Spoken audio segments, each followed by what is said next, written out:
African governments have come under pressure for lack of flexibility in their investment climate. In a need to address these concerns, the Doing Business in Kenya 2010 report was launched today. We covered 4 topics, focusing on 4 areas where what happens at the local level can be particularly important for the experience of an entrepreneur.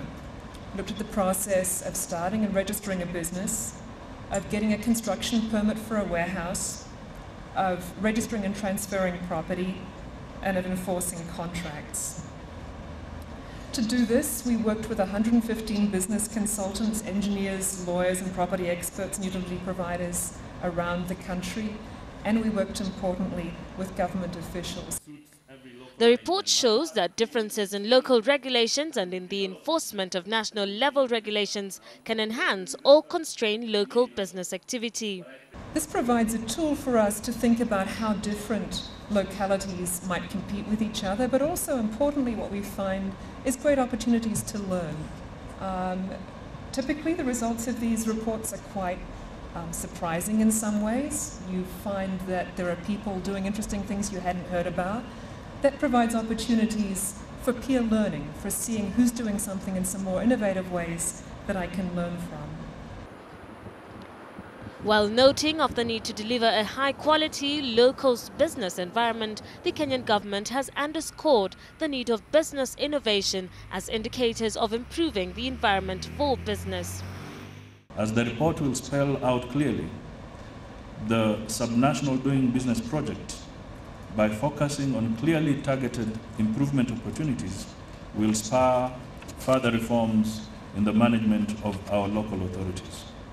The competitive spirit embedded in the report project will create momentum to advance our aspirations and objectives in economic and social development.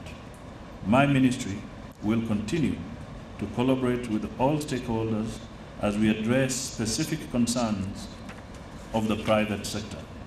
In particular, we need to work together in providing infrastructure, especially land, roads, water, and electricity for doing business operations.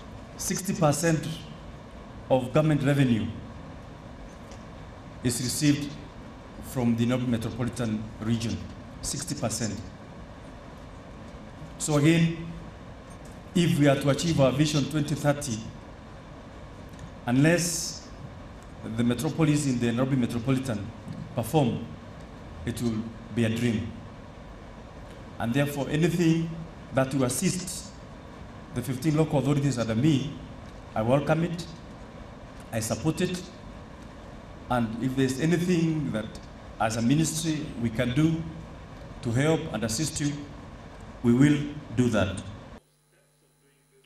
This is the first subnational report on the country, and the findings will be expected to provide a basis to develop intervention plans for strengthening local authorities.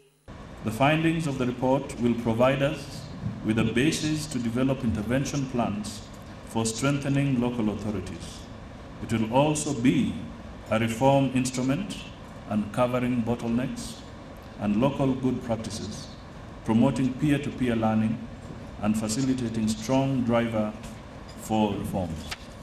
What you're about to witness today, I think, is important in 2 ways. One, it's a benchmark not only between the internal local authorities themselves, but it's a global benchmark which begins to set the standard that we as a country should be striving to be at if we are going to attract investors on an equal basis with the rest of the world. And that really are the kind of reforms we are hoping will come out of this particular initiative by the World Bank. Moving forward, entrepreneurs now hope to operate in a business climate whose overall goal is to catalyze the provision of an enabling environment aimed at enhancing private sector growth and competitiveness.